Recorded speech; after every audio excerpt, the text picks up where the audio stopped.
UTL solar solar लावणार आणि सबसिडीही मिळवून देणार। शिंदे फडणवीसांसोबतच्या बैठकीनंतर अजितदादा गटाची प्रफुल्ल पटेलांच्या निवासस्थानी महत्त्वाची बैठक। अजित पवार गटाला 60 ते 65 जागा मिळणार असल्याची सूत्रांची माहिती। माझ्या कार्यकर्त्यांना बोललेला खपवून घेणार नाही, रामराजेंच्या नाराजीनंतर अजित पवारांचा रणजित नाईक निंबाळकर आणि जयकुमार गोरेंना अप्रत्यक्षपणे इशारा। रामराजे निंबाळकरांचं वय 85, पद दिलं तर रिझल्ट देऊ शकत नाही, रामराजेंना आराम करणाऱ्या पक्षामध्ये जाऊ द्या, नारायण राणेंची टीका।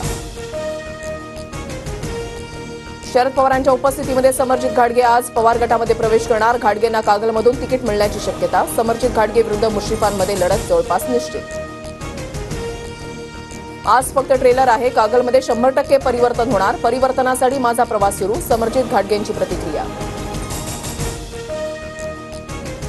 पश्चिम महाराष्ट्राच्या दौऱ्यामध्ये शरद पवारांचा मोठा डाव टाकण्याच्या तयारीत। KP पाटील आणि AY पाटलांनी घेतली पवारांची भेट। राधानगरी भुदरगडमधून लढण्यासाठी दोघेही इच्छुक। अशोकराव जांभळेंनीही घेतली पवारांची भेट।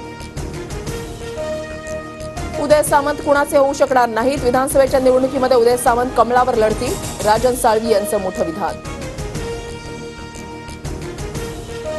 मालवण पुतळा प्रकरणातील आरोपी वर्षा बंगल्यामध्ये तर नाहीत ना, सोबत फोटो असलेल्यांनी शिल्पकारांना लपवलं नाही ना, संजय राऊतांचा सवाल।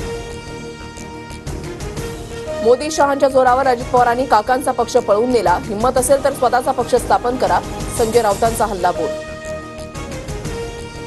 ऐन गणेशोत्सवाच्या तोंडावर एसटी कर्मचारी संपावर, महाराष्ट्र एसटी कामगार कृती समितीचं धरणं आंदोलन, राज्य सरकारी कर्मचाऱ्यांप्रमाणे वेतनाची मागणी। एसटी कर्मचाऱ्यांच्या संपाबाबत मुख्यमंत्री शिंदेंनी बोलावली बैठक। उद्या संध्याकाळी 7 वाजता सह्याद्री अतिथीगृहावर बैठकीचं आयोजन।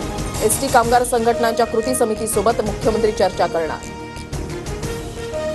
मुख्यमंत्री लाडकी बहीण योजनेचा अर्ज भरण्यासाठी सप्टेंबर अखेरपर्यंत मुदतवाढ, योजनेचा लाभ जास्तीत जास्त महिलांना मिळण्यासाठी निर्णय, मंत्री अदिती तटकरेंची माहिती।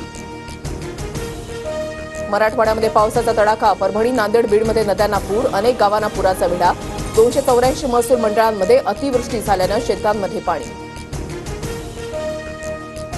मराठवाड्यामध्ये पावसाचा जोर कायम, 420 पैकी 284 महसूल मंडळांमध्ये अतिवृष्टी, शेतीचं मोठं नुकसान, तर 2 दिवसात पुरामुळे 6 जण वाहून गेले।